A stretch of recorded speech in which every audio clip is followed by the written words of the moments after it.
belly. Pag nagluluto kayo ng belly guys, don't make it komplikado. Simple lang yan guys, yung ingredients na nilagay ko, simple lang. Yan, gamitan nyo lang ng ginisa mix. Etong binibili kong Lowry na to, that's already adobo de herbias. They call it cracked pepper, garlic, herbs rub. So meron na siyang rosemary. Meron na siyang, puro yan guys, giniling yan guys. Pero lalagyan ko pa rin ng bawang kasi pampabango yan guys. Hindi ko na ginagamitan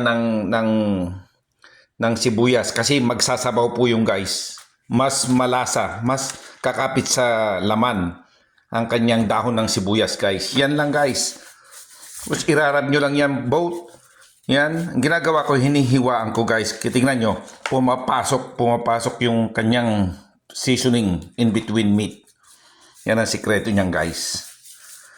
Okay, ganyan lang yan kasimple. Okay, again, ginisa mix.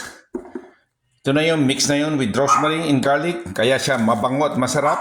Samahan ng tanglad, samahan ng daon ng sibuyas. Ganyan lang kasimple guys, ang tutorial ni Tolits. I hope you like it. If you don't like it, thumbs down. If you like it, subscribe and thumbs up. That's the secret seasoning guys. Dalawa lang.